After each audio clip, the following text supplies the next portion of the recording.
오늘 본문의 말씀으로 격려하는 삶의 축복이라는 제목으로 말씀의 은혜를 함께 나누겠습니다.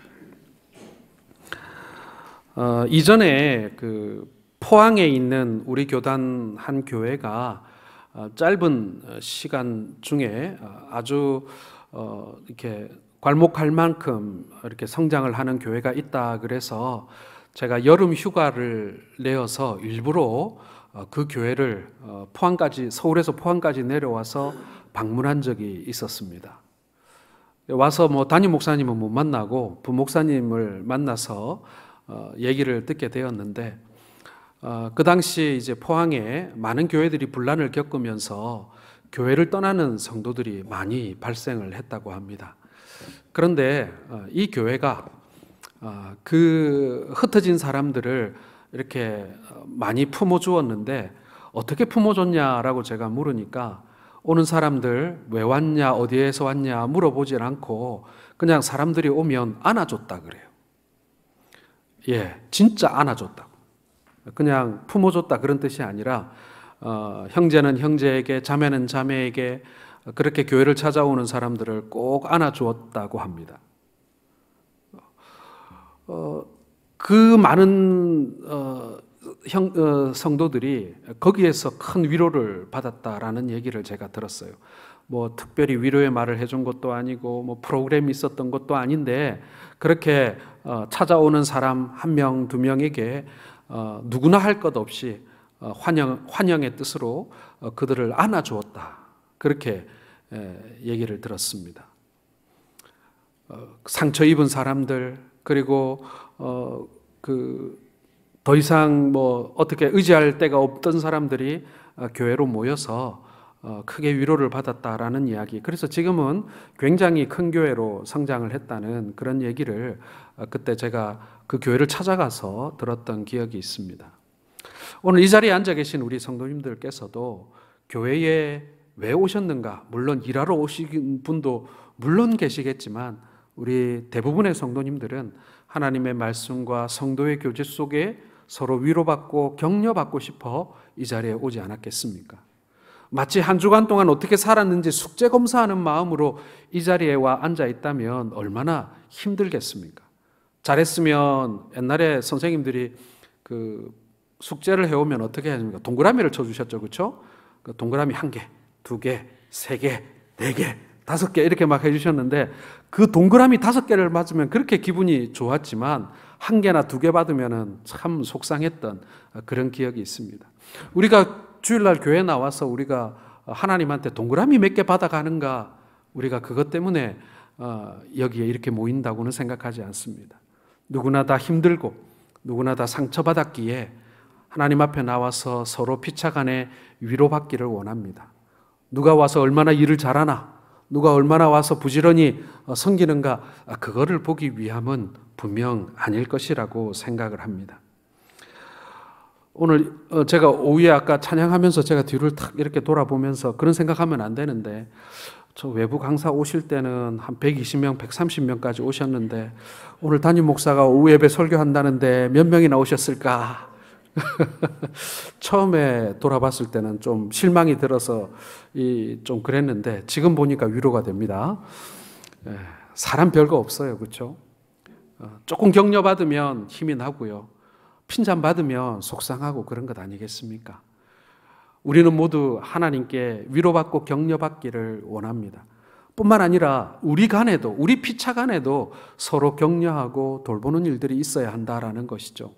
이번에 1:1 양육 지도자들을 이제 14명의 수료자가 이제 세워졌습니다만은, 오늘 수료 예배를 드립니다만은, 우리에게 맡겨진 사명이 뭘까?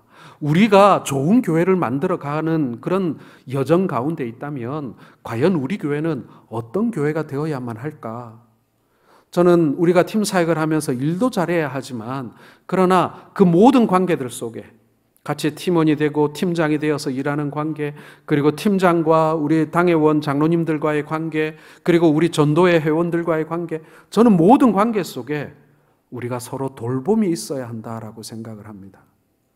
우리 교회가 일을 잘하는, 사역을 잘하는 교회인과 동시에 저는 서로를 돌보는 교회가 되었으면 좋겠다라는 것입니다.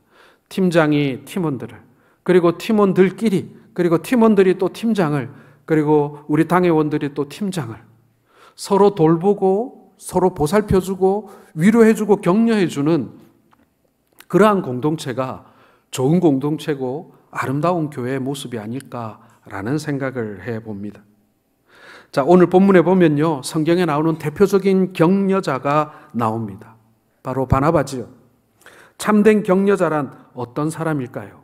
오늘 바나바의 모습을 보면서 우리가 어떤 격려자가 되어야 할지, 그리고 우리는 누구를 과연 격려할 수 있을지를 함께 살펴보면서 우리가 이 1:1 양육 지도자들의 이분들에게 맡겨진 사명은 다른 게 아니에요. 1년에 딱 한 사람 혹은 두 사람을 정말 최선을 다해서 보살피는 것이 이 1:1 양육자들의 역할입니다. 한 사람이 10명, 20명을 보살피는 것은 어렵고, 한 명, 그거 뭐 별거 아니겠지. 아닙니다, 여러분. 한 명을 정말 진심으로 보살피는 것이 얼마나 어려운 일인지 모릅니다. 그 어려운 일들을 하겠다고 자발적으로 자원하여 나선 우리 14명의 수료자들에게 다시 한번 감사의 말씀, 그리고 격려의 말씀을 전해드립니다. 자, 바나바는 어떠한 사람이었는가? 어떠한 격려자였는가? 첫 번째로 여러분, 용기를 주는 말을 잘해주는 사람이었다라는 것입니다. 자, 22절과 23절을 같이 읽겠습니다. 시작.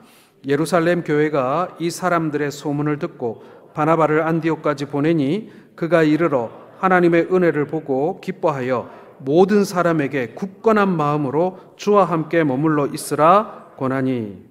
자, 스데반이 순교를 당하면서 예루살렘에 있는 교회에 큰 핍박이 일어납니다. 예루살렘 교회가 가장 큰 핍박을 받게 되죠. 이 일로 인해서 많은 사람들이 유대와 사마리아의 모든 땅으로 흩어지게 되는데요. 그때 흩어진 사람들 가운데 몇 사람이 안디옥에 들어가서 헬라인들에게 복음을 전파하기 시작합니다. 이 일로 인하여 안디옥에는 이방인 교회, 헬라인 교회가 처음으로 세워지게 되는 것이죠.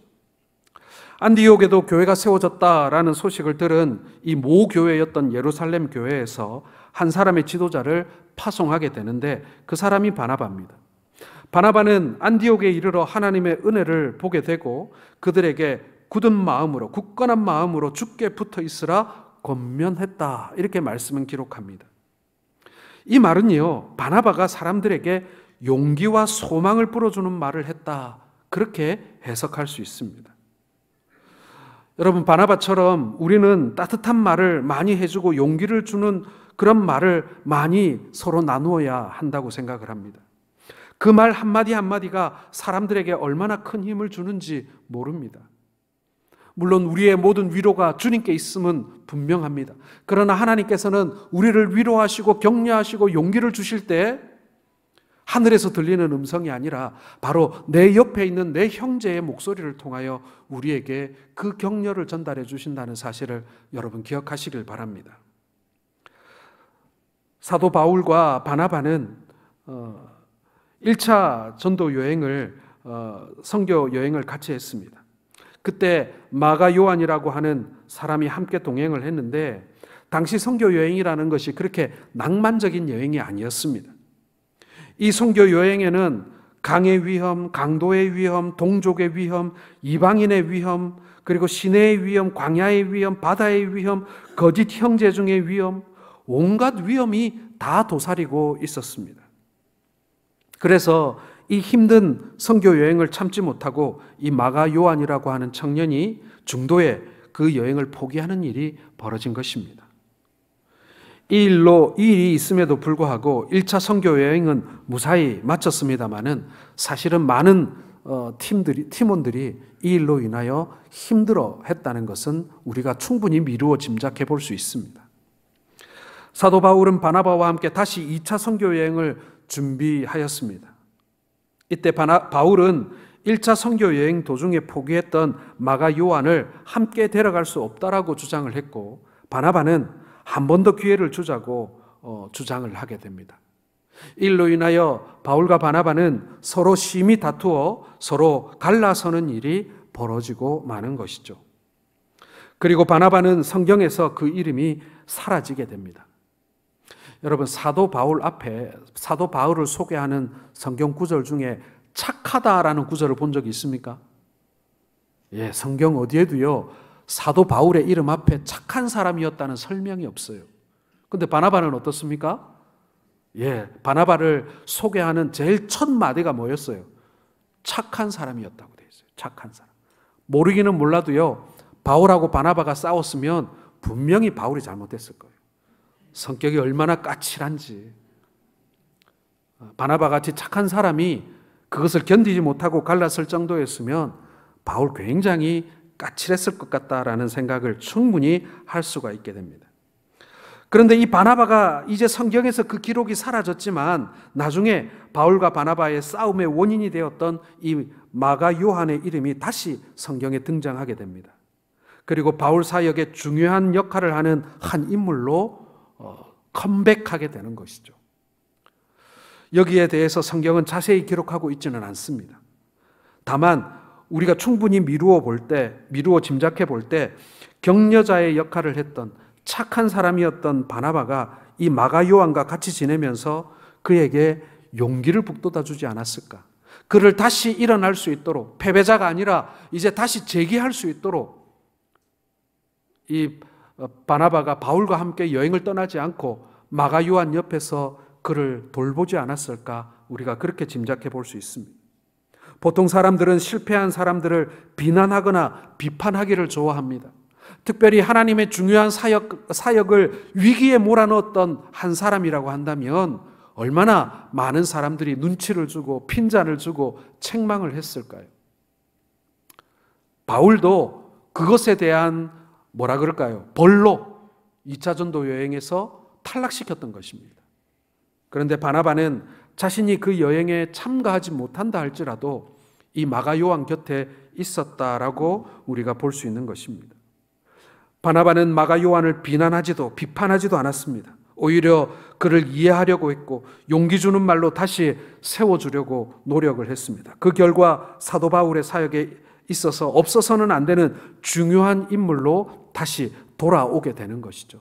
저는 시간이 지났기 때문에 마가 요한이 다시 바울의 동력자로 돌아왔다고 그렇게 생각하지 않습니다. 우리가 마가 요한의 입장이 되었다고 생각해 보세요. 물론 자기가 잘못한 거 알아요. 내가 잘못한 거 안단 말이에요. 하지만은 두 번의 기회를 주지 않고 그 선교팀에서 자기를 제외시켰다, 쫓아냈다라는 생각이 얼마나 마음에 이게 깊이 모처럼 박혔겠습니까? 화가 날 수도 있어요. 아니, 내가 그래도 중간에 힘들어서 포기하긴 했지만 그래도 나도 할 만큼 했다. 두 번의 기회도 주지 않고 이렇게 내치는 그 사도 바울이 얼마나 원망스러웠을까요? 그리고 또 한편으로는 그 순간을 견디지 못하고 여행을 포기했던 자신이 얼마나 뭐라 그럴까요? 얼마나 화가 났겠습니까? 자신에게 말이죠. 그 패배감, 그 배신감, 그 상실감. 보통 사람들은요, 자기가 잘못한 것은 그렇게 길게 생각하지 않아요. 자기가 피해 입거나 상처받은 것만 길게 생각하죠. 마가 요한도 자기가 잘못한 것은 요만큼 생각하고 자기가 쫓겨난 것은 이만큼 생각했을 거예요. 그렇게 자괴감에 그리고 스스로 고통 속에 있을 그때에 저는 분명 바나바가 훌륭한 격려자로 그 마가 요한을 세워줬을 거라고, 격려해 줬을 거라고 생각을 해요. 그래야만 그 사람이 다시 돌아올 수 있는 거예요. 저절로 시간이 지나서 그냥 옛 기억이 희미해져서 마가 요한이 다시 바울 곁으로 돌아왔다? 저는 그렇게 생각하지 않아요. 왜 사람들이 힘들어합니까? 그것은 힘들 만한 일이 계속 있기 때문에, 아니 그게 없으면 좀 나아지고, 그게 아니에요. 사람들이 계속 힘들어하는 것은 힘들어할 만한 일이 계속 일어나는 것이 아니라 용기를 불어넣어주는 한마디의 말을 듣지 못해서입니다. 외로우면 돈이 많아도 행복이 없고 성공해도 행복이 없습니다. 실패했다고 비난만 하면 다시 재기할 힘을 얻을 수가 없습니다. 하지만 격려하고 용기와 칭찬의 말을 듣게 되면 다시 일어날 수가 있게 되는 것이죠. 여러분, 교회라는 곳이 열심히 일하면 일할수록 칭찬도 많은 곳이지만 시기도 많은 곳입니다. 우리가 교회 생활 하다 보면 한 번쯤 그런 경험들 하지 않습니까? 열심히 하면 할수록 모난 돌이 정을 맞는다고 열심히 하면 한마디 더 듣습니다. 그래서 스스로 위축되기도 하고 겁을 먹기도 하고 그리고 속상하기도 합니다. 사랑하는 성도 여러분, 이제 우리가 따뜻한 말 한마디로 우리들을 격려하는 일에 최선을 다했으면 좋겠습니다. 서로를 격려하고 서로를 위해주는 말들을 많이 했으면 좋겠습니다. 따뜻한 위로의 말 한마디가 얼마나 큰 힘을 주는지 모릅니다. 우리는 위로의 말을 많이 받을 생각만 하지 말고 우리가 위로의 말을 많이 해줄 생각을 좀 했으면 좋겠다라는 생각이 듭니다. 매주 교회 나올 때마다 여러분 결심하세요. 오늘 최소한 교회 가서 내가 10명에게 격려의 말을 해주리라. 내가 10명의 사람들에게 잘했다고 칭찬해 주리라. 여러분 그런 결심 한번 해보시기 바랍니다. 오늘은 누가 잘했나 잘못했나, 누가 주일 준비를 잘했나 못했나, 여러분 그거 보지 마시고요. 내가 1번, 2번, 3번, 4번, 5번 이렇게 해서 내가 오늘 10명에게 수고한다고, 잘했다고, 여러분 그렇게 격려해 줄 수 있는 우리 모든 성도들 되시기를 주의 이름으로 축원합니다. 그러면요, 제가 장담하건대 틀림없이 우리 성동교회는 좋은 교회, 그리고 정말 사랑이 많은 교회가 될 줄로 믿습니다. 두 번째로 여러분, 이 격려자였던 바나바는요, 자신의 부족함을 받아들이고 남을 인정하는 사람이었다라는 것입니다. 자, 25절과 26절을 같이 읽겠습니다. 시작. 바나바가 사울을 찾으러 다소에 가서 만남에 안디옥에 데리고 와서 둘이 교회에 1년간 모여 있어 큰 무리를 가르쳤고 제자들이 안디옥에서 비로소 그리스도인이라 일컬음을 받게 되었더라. 바나바 혼자 이 안디옥 교회를 감당하기에는 너무나 벅찬 사역이었던 것 같습니다. 바나바는 자신의 한계를 잘 알고 있는 사람이었어요. 그래서 바울의 도움이 필요했습니다.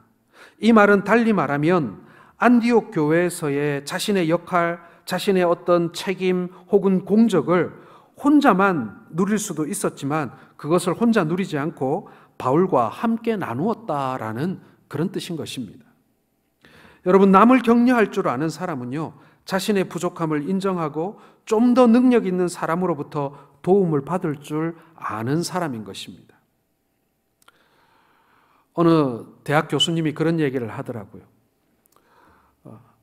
총장을 뽑을 때 정말 뛰어난 그 분야의 최고의 이 사람을 데려다가 뽑아놓으면 그 밑에 교수들도 다 A급 교수들이 들어온다 그래요. 그런데 총장이 B급이 들어오면 그 밑에 교수들은 다 C급으로 깔린다는 거예요. 왜 그렇습니까?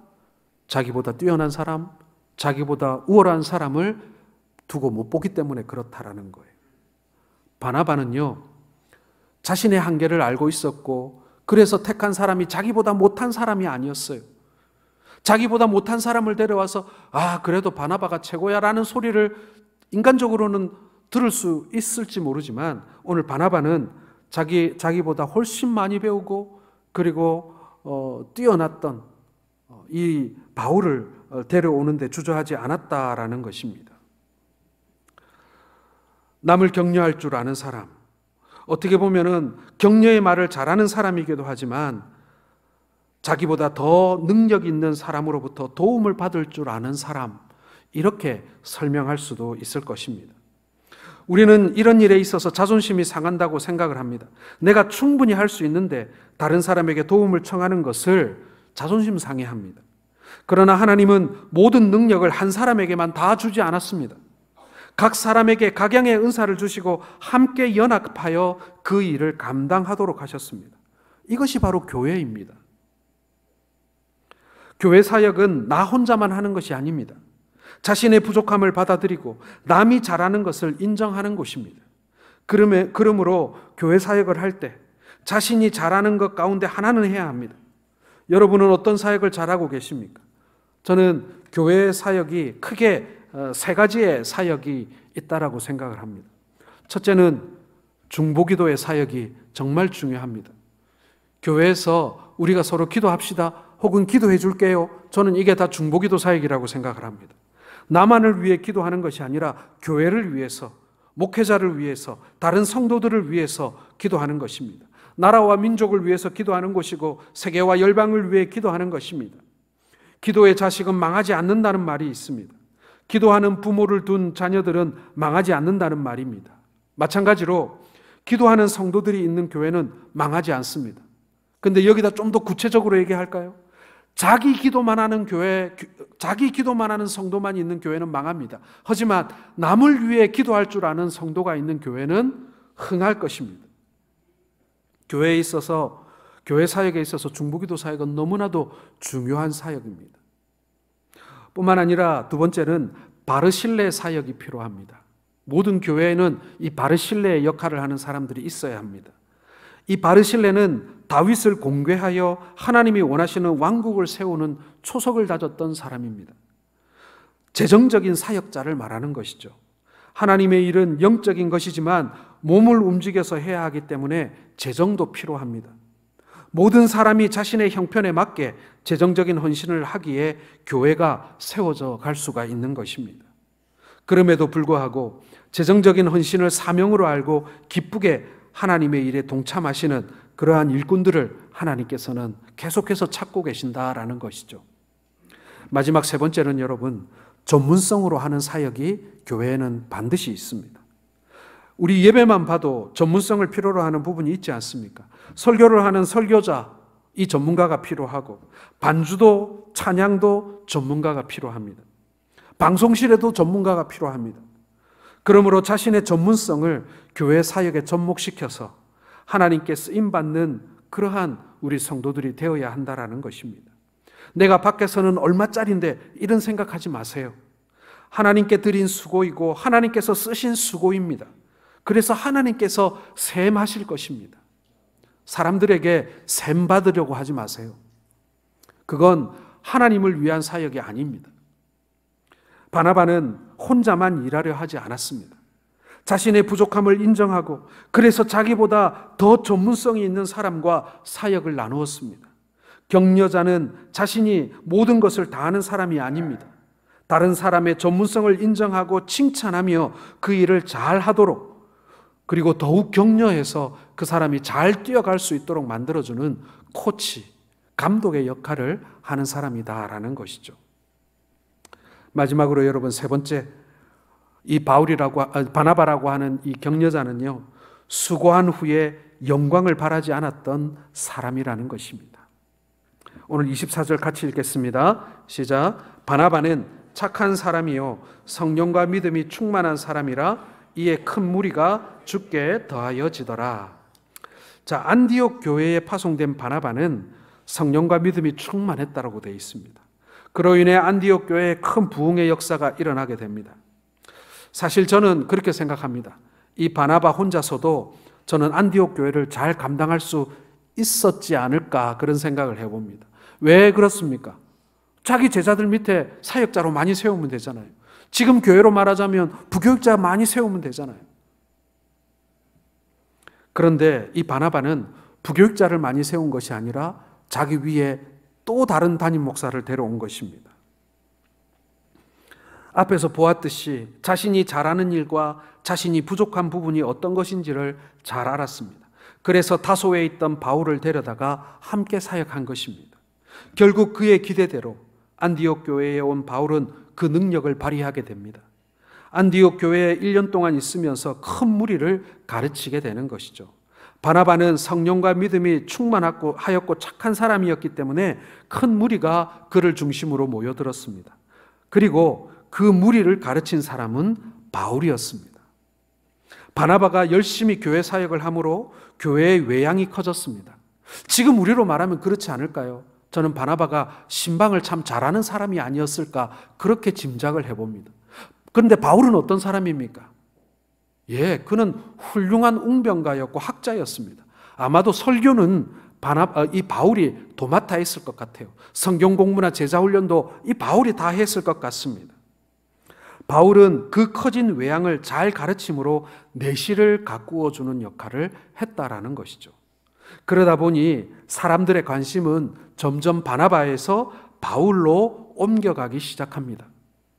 대부분 이런 경우에는 사람이라면 질투심이 생겨나곤 합니다. 바나바는 충분히 그럴 수 있지 않았을까요? 바나바는 바울보다 연장자였고요. 그리고 먼저 예수를 믿었을 뿐만 아니라 예루살렘 교회에서도 권위자로 불릴 만큼 훌륭한 지도자였고, 그래서 안디옥 교회를 위해서 파송했던, 정말 안디옥 교회에서 예루살렘 교회에서 가장 인정받는 사역자 중에 한 명이었습니다. 그리고 안디옥에 와서도 큰 교회를 일구어냈으니 바나바도 스스로 좀 높아질 마음이 생기지 않았겠습니까? 그리고 사람들에게 인정받는 바울이 인간적으로 좀 경계심 혹은 질투 그런 마음이 들지 않았겠습니까? 대부분 이런 경우에는 질투가 사람을 삼켜버립니다. 하지만 바나바는 바울의 영향력이 커지는 것에 대하여 어떠한 위협이나 질투를 느끼지 않았습니다. 사도행전을 보면 바나바와 바울에 관한 기록을 살펴볼 수 있는데, 처음에는 바나바와 바울이라는 표현으로 되어 있다가 1차 선교 여행 후반기부터는 바울과 바나바라는 순서로 이 명칭을, 이름을 기록하는 순서가 바뀝니다. 그처럼 처음에는 바나바가 교회 사역의 대표적인 인물이었다면 점차 바울이 그 자리를 대신하고 바나바는 조용히 뒤로 물러나게 되는 것을 볼 수가 있습니다. 여러분, 바나바가 기록한 성경을 혹시 아십니까? 없지요. 그러나 신약 성경의 대부분은 바울이 기록하게 되어집니다. 대부분의 사람들이 격려의 문제에 있어서 실패하는 부분이 바로 이 부분입니다. 바나바가 만약 착한 사람이 아니었다면, 내가 만약에 바나바였다면 얼마나 이 사도 바울에게 뭐라고 할까요? 컴플렉스, 열등감, 질투심, 이런 게 인간적으로 생겨나지 않았습니까? 그렇게 생겨나지 않을까요? 다소에 처박혀가지고 폐인으로 살고 있던 그 바울을 누가 데려왔는데? 내가 데려왔잖아. 그런 마음이 들면요, 사람들이 바울을 칭찬하는 소리를 들을 때마다 내가 세웠는데 라는 생각이 들지 않았겠습니까? 사랑하는 성도 여러분, 격려는 남을 잘 높여주는 것도 격려이지만 자기를 잘 감추는 것도 격려입니다. 진정한 격려자는 뒤로 물러서는 것을 잘 압니다. 얼마 전 설문조사에 의하면 한국 교회의 가장 큰 문제가 무엇인가 라는 질문에 대하여 교회 세습이라는 응답이 제일 많았다고 합니다. 왜 교회의 세습이 벌어집니까? 뒤로 물러설 줄 모르기 때문에 그렇습니다. 그런 모습은 교회를 세우는 것이 아니라 망치는 것입니다. 그러나 바나바는 뒤로 물러설 줄 알았습니다. 그는 자신의 수고에 대한 인정이나 영광을 받기를 원하지 않았습니다. 이 바울이라고 하는 청년의 가능성을 발견하고 그를 후원해서 교회에 꼭 필요한 인물로 길러낸 후에는 자신의 한계를 인정하고 바울을 자기보다 앞세웠던 것입니다. 그처럼 시기와 질투를 극복할 수 있었던 사람만이 진정한 격려자가 될 수 있는 것입니다. 사랑하는 성도 여러분, 우리 중에는 그렇게 되게 뛰어난 사람 없습니다. 저를 비롯해서 우리 모든 성도들은요, 어떻게 보면 이 시대에 아주 지극히 평범한 그리스도인 중에 한 사람들입니다. 우리에게는 한계도 있고, 그리고 우리에게 주어진 만큼의 달란트와 은사가 있습니다. 하나님께서 그만큼 쓰라고 우리에게 주신 거예요. 그것보다 이상 우리에게 일을 맡기지 않습니다. 우리가 그 이상 하려고 하는 것을 하나님 별로 기뻐하지 않아요. 내게 주어진 몫만 하면 되는 거예요. 내게 주어진 역할만 하면 되는 것입니다. 그것 이상 욕심을 내면요, 그때부터 사람이 추해지기 시작하는 거예요. 사랑하는 성도 여러분, 하나님께서 우리에게 주신 그 역할에 충성하시는 우리 성도들 되시길 바랍니다. 나보다 능력 있고 혹은 나보다 유능한 사람들을 세워주는 것을 기뻐하고 즐거워하시기 바랍니다. 저도 그런 생각할 때 많이 있습니다. 여러분 믿거나 말거나, 오늘 오후 예배 때 우리 부목사님들이 설교를 하면 제 마음에 그런 기대가 있습니다. 오늘 나보다 설교를 잘했으면 좋겠다, 이런 기대가 있습니다. 그리고 부목사님들의 설교를 들으면서 나도 좀 감동을 받았으면 좋겠다, 이런 마음이 있습니다. 우리가 이렇게 나와 다른 능력을 가진 사람을 보았을 때 여러분, 우리에게 좀 이 기쁨이 있었으면 좋겠어요. 나는 왜 저런 능력이 없을까? 이것 때문에 우리 스트레스 받지 말고요. 나보다 좀 다른 능력, 나보다 좀 더 뛰어난 능력을 가진 우리 형제들이나 교우들이나 혹은 후배들을 봤을 때 우리가 좀 보석을 발견한 것처럼 좀 기뻐했으면 좋겠어요. 야, 우리 교회 인물 있네. 이런 마음이 우리에게 있다면 하나님께서 우리 교회를 얼마나 아름답게 가꾸어 가실까요? 시간이 많이 됐습니다. 마지막 네 번째, 과감히 사랑의 대가를 치르는 사람이 바나바였습니다. 자, 29절 30절 한번 같이 읽겠습니다. 시작. 제자들이 각각 그 힘대로 유대에 사는 형제들에게 부조를 보내기로 작정하고 이를 실행하여 바나바와 바울의 손으로 장로들에게 보내니라. 당시 초대교회는 정말 놀랍게 부흥을 했습니다. 그렇게 부흥하면서 선교와 구제를 위해 많은 재정이 필요했습니다. 그때 자신의 전 재산을 팔아 교회의 재정적 어려움을 해결하고 구제에 앞섰던 사람이 바로 바나바입니다. 저는요, 하나님 나라에서 바나바가 가장 큰 부자였을 거라고 생각을 합니다. 물론 하나님 나라에는 재물이 많고 적음의 차이가 저는 있다고 생각하지는 않습니다. 그러나 하나님께 가장 큰 칭찬을 받는 사람은 분명히 있을 거라고 생각을 합니다.